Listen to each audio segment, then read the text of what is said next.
Magandang araw, bagong Pilipinas. Narito ang Police News Express sa oras na ito. Nagpamalas ng kabayanihan ang isang police nurse sa Bicol matapos itong tulungang manganak ang isang buntis sa Pulangi, Albay sa gitna ng pananalasa ng Bagyong Cristina. Ang magandang balita mula kay Staff Sergeant Merculido Lovindino Jr.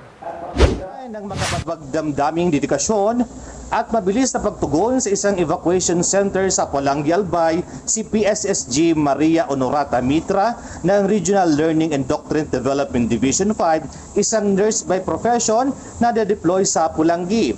Agad siyang umaksyon upang tulungan ang isang buntis na ligtas na makapanganak sa gitna ng isang emergency.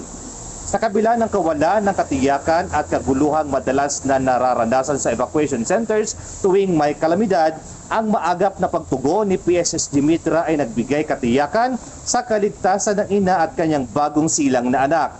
Ang kanyang kakayahan at kalmadong disposisyon ay naging mahalaga sa matagumpay na panganganak na nagbigay hindi lamang ng medikal na tulong kundi pati na rin ng kapanatagan sa ina sa kanyang maselang sitwasyon.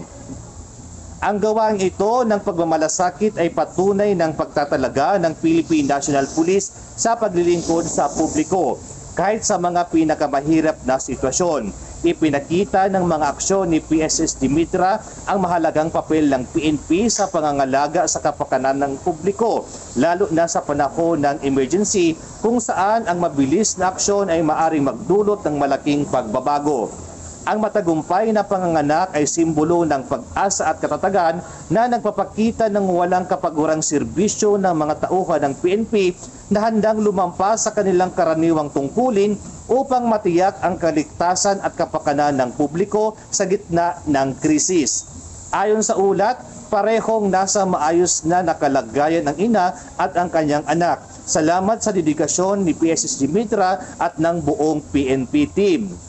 Ang kaganapang ito ay nagsisilbing paalala na ang PNP ay hindi lamang tagapagtanggol ng kapayapaan at kaayusan, kundi isa ring mahalagang bahagi ng makataong pagtulong na nagdadala ng kaginhawahan at kalinga sa mga oras na ito ay pinakakailangan.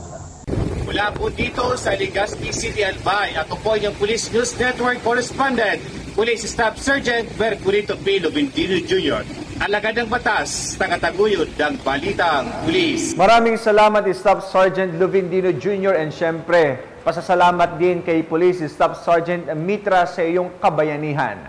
At para sa iba pang napapanahong balitang pampulisya, laging tumutok sa Police News Network. Alagad ng batas, tagataguyod ng balitang pulis. Ako po si Police Captain Nomer Macaraiga para sa Police News Express.